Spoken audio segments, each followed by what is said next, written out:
Flipping heck, lads. What a week. Cristiano Ronaldo's out of there, and this third part of this interview is going to be crazy. There's massive speculation about where you're going to go. Hi, please listen, someone sign me in it. I'm begging. Cristiano Jr.'s food bills are kind of mad right now. Yep, after what has already been an extremely dramatic World Cup week in the sphere that is football, Cristiano Ronaldo and Manchester United have announced that they will be parting ways, effect immediately by mutual consent. Mutual consent from Ronaldo. Fucking hell, there's a first for everything. This, of course, after his two-part 90-minute exclusive interview with Piers Morgan, where he suggested that Erik ten Hag did not respect him as a player, that the owners of Manchester United didn't care about the club, they was getting forced out of Old Trafford, amongst many, many other things and comments about former United greats. But how did this second spell at United go so badly wrong? This was meant to be a homecoming, you know, restoring Manchester United to former glory. And out of those signings from that summer, you got Jadon Sancho doing fire in the booth, Jadon Sancho out, shit. Rafael Varane's completing injury bingo, and Ronaldo's doing up loose women. First of all, his dick was tiny, and now he is walking out the door at Old Trafford as quick as he came through it. Cristiano's already turned up at News UK headquarters asking to rerun the whole thing so he can get a new job. And Piers Morgan's in for a very different theme when he hacks his phone this time.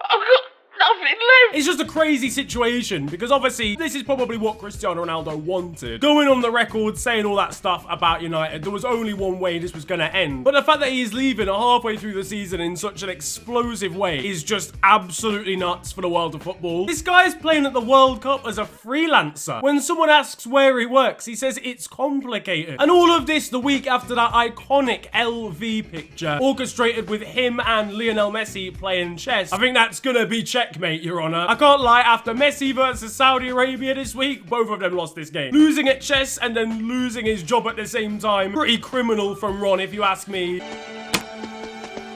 That little boy is playing 3 games at once. Checkmate. Checkmate. But he did, of course, see Lionel lose in the group stages of the World Cup this week, which will have got his hopes up till he realises he can't sign for the Kingdom of Saudi Arabia. I can't wait for them to turn up on the same Turkish Super League pitch next season. Look at us. Look at us. Huh? Who would have thought? Not me. The chefs at Manchester United, after getting caught up in the beef, are delighted knowing that they've outlasted Ronaldo somehow. Meanwhile, United boss Erik ten Hag is trying to avoid calling Odion Ighalo to convince him to return as an emergency backup. Just call anonymous. You call anonymously! But what about the rest of the United side? How are they feeling about this situation? Well, Bruno Fernandes said he was going to keep things professional and that it's an honour to play for him with Portugal at the World Cup, and they enjoyed their time together at United on club level as well. But I don't know, something about that just doesn't quite add up to me. I feel like if you were going to throw all your teammates under the bus and the rest of your team in an interview, you're probably going to get some backlash from your former players. That isn't going to stop him flat packing Diogo Dalot into a suitcase to try and bring him with him to Recreativo Huelva in the Spanish lower leagues. Look, whilst Ronaldo was out here making moves, Donny van de Beek's been doing niche, and he had some choice words for the Dutchman after he failed to force himself out of the club for multiple years. It's nearly 4 a.m. and I still look peng. What are you doing?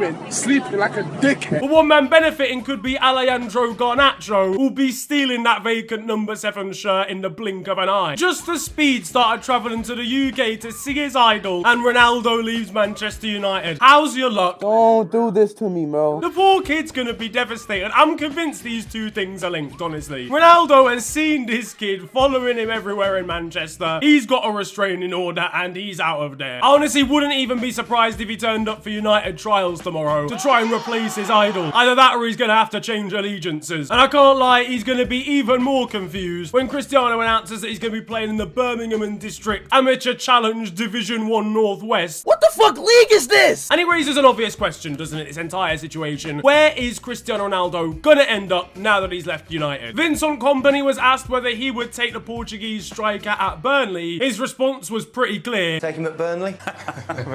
We need players who can run, you know.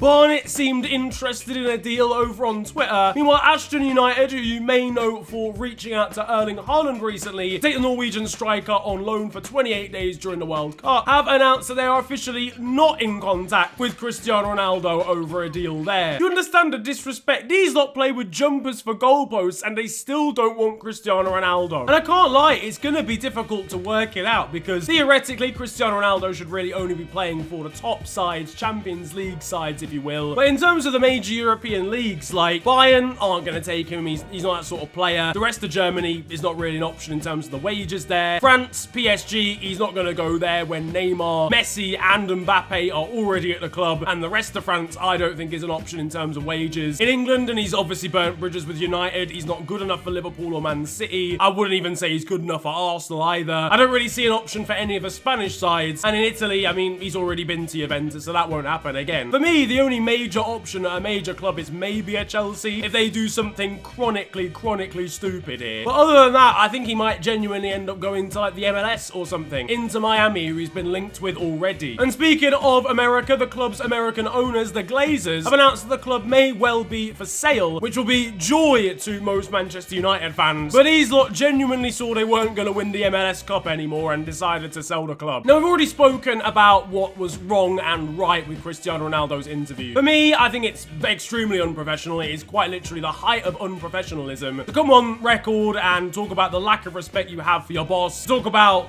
not knowing who the previous manager was, bad-mouthing people like Wayne Rooney, and all the other stuff that came along with that interview. Whilst he said some important things that Manchester United fans needed to hear, a lot of it was stuff to try and pander to them when it comes to the club's owners, things they already know about. And if I'm honest, I know Cristiano Ronaldo fanboys are gonna love this one, but I think it was very much a situation of Ronaldo being in it for himself, realizing he's not gonna get the game time he wants at Manchester United, which, surprise, surprise, has come because he's not been that good this season, and realizing the only way to get out of there is to do something outrageous. But the problem with that is, for me, I think it just shows a lack of respect to the football club. And I know people have continued to laud him as a club legend, which I understand the work that he did for United in his first spell at the club, crazy. And even, you know, to be honest with you, last season he still performed relatively well. And he's doing stuff that undermines the fans and the club, even though he's pretending that he's not. Like, he revealed that he's got a new watch on Insta this week, and the picture inside it of him leaping is a screenshot taken from him scoring against Manchester United, the week that he decides he's leaving and the week after this exclusive interview. The funny thing is, this watch has more minutes on it than he does in the Premier League this season. He doesn't even need a watch. Why does he need to time keep? He's not getting out of bed at any time in the morning. The guy's jobless. But what do you think about this entire situation? Is Ronaldo maintaining his place as a Manchester United club legend? Does he deserve that place amongst the rest of the United greats? And also, where does he go from now? What club do you think Cristiano Ronaldo will be signing for? Let me know the answer to both questions down in the comment section below. If you've enjoyed this video though, feel free to slap a like on it, and of course subscribe if you're new to the channel. If the world of football could calm down for a second so I can actually make FTW, that would be massively appreciated. You can also follow me on social media though. It is at @officialfng on Twitter and on Insta. But it's been a pleasure ranting at you guys today. Have a wonderful day, enjoy yourselves, and goodbye.